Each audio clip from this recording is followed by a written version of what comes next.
Dude, you know what's fucking killing me the most, though? Is the fact that I gave this relationship everything. Like, everything I had. 2 years worth. 2 years worth of everything I had. I know that Sabrina was making the sacrifices the most. Mm-hmm. I realized that with her family. But I was making a lot of sacrifices, too, on my end that she didn't see. Mm-hmm. Like, I was there for her. Like, whenever she wanted me over, I came over. Even when I thought it wasn't a good idea, she wanted me there, so I was there. Mm-hmm. Like, I never once went over to her house except for this last time when she hadn't invited me. She'd be like, Katie, come over, I need you. I'm coming, baby. I'm on my way. I would drop everything I was doing and go to her. Mm-hmm. Like, there were some days she would call me and she was miserable, so I would just fuck my college class. My girl needed me. I had to be there for her. Mm-hmm. And that's what I would do. Like, I passed up so many things. And I made so many sacrifices. Like, I had options. Like, I had opportunities that I could have taken. And I chose not to. Because I wanted to do what was right for us in the long run. Mm-hmm. Because that's what it's always been about. Everything I do, like, has been for us in the long run. Every single decision I make is for us. Like, that's how it's been. Because I knew she was still in high school, but when she got out of high school, I wanted to be able to give her the security that she needed. You know, I wanted to be prepared to have money saved up for her, to know that I could afford to give her a house, somewhere to live, know that she wouldn't have to worry about anything. Mm-hmm. Like, that's what my focus has been on for 2.5 years. Especially since I got sober. Like, when I got sober, she was my higher power. Like, I put her on a pedestal. And she was everything. Like, if I had a bad day, it didn't matter. I had Sabrina. If something went wrong, it didn't matter. I had Sabrina. She was the golden girl. She was the prize of my life. And then, like, I gave up everything. Everything I had and everything that I was. Like, I gave it all up for her. And so now I'm sitting here like, where am I going in my life? Mm-hmm. Because I based everything around her. I know I shouldn't have done that. I mean, there were things that I did just for me.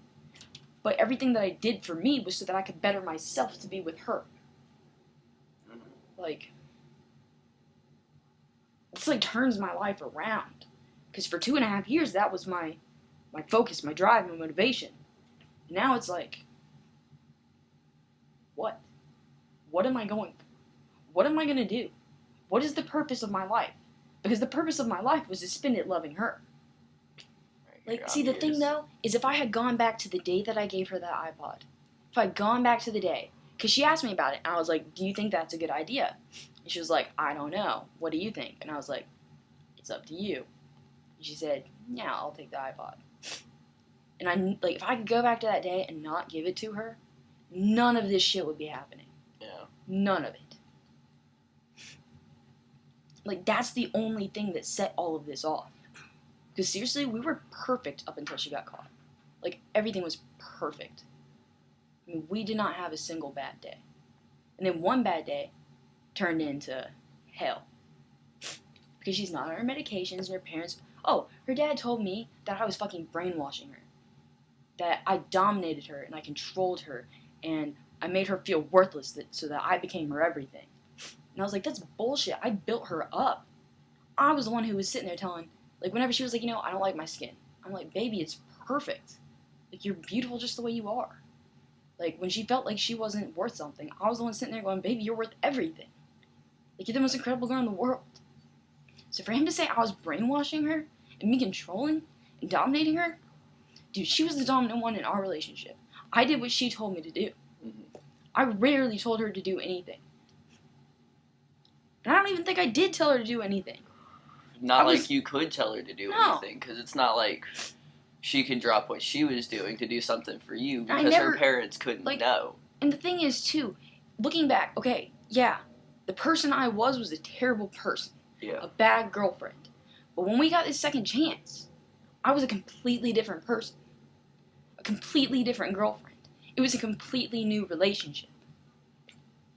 You know? And so, like, I have not done a single thing wrong. I have not lied to her once. I have not kept a single secret. Like, I was open and honest with her 24/7. Whatever she asked of me, I made sure she got it. Even when it wasn't something I was interested in. I was like, you know what? That's what my girl wants. My girl's needs are ahead of my own. I was as selfless as I knew how to be. And that guy just... he doesn't fucking know a thing about me. When he touched me, bro, seriously, I about killed him.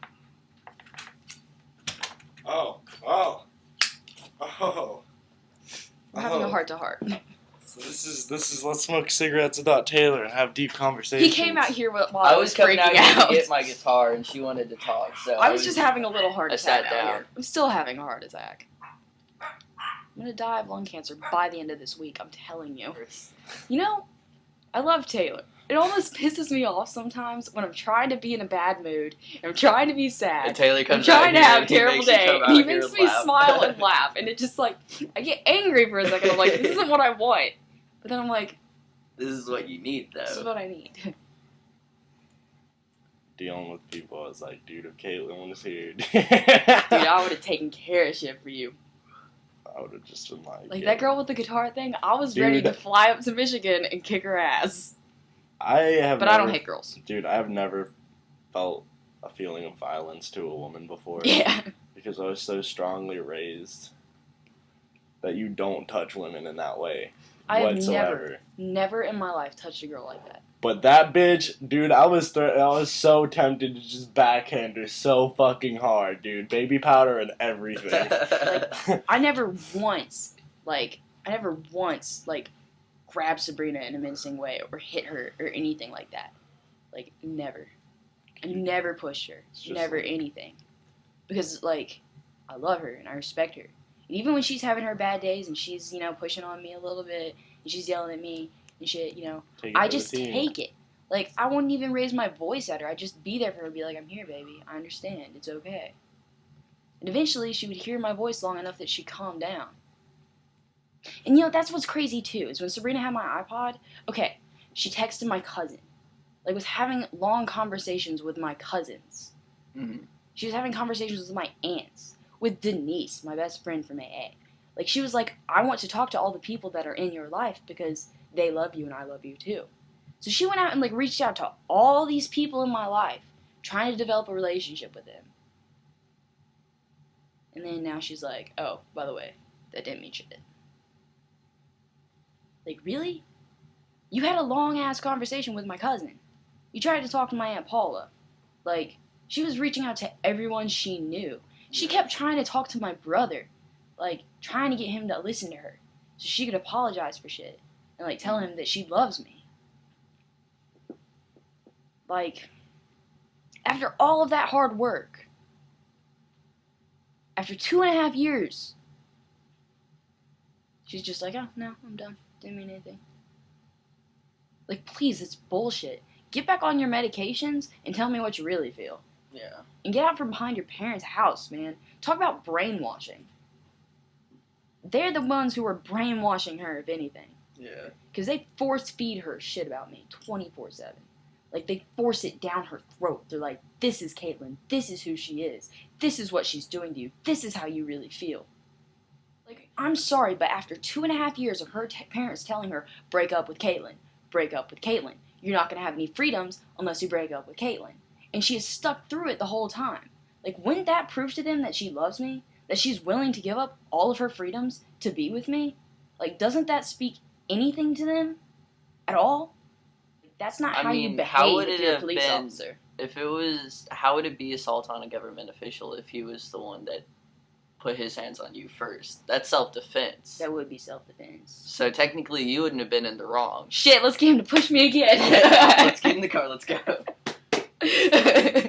He seriously could have handled that so much better. Like, he didn't have to yell, didn't have to push. He didn't have to do any of that shit. Like, it would have been so much easier if he was I tried so hard to handle it like a mature adult, but as soon as his voice started raising, then I was like, I have to raise mine too or he won't hear me. I need to do the right thing for us as a couple, anywhere down the road. But if that's not over, then I need to do the right thing for me now, standing up for myself. Right.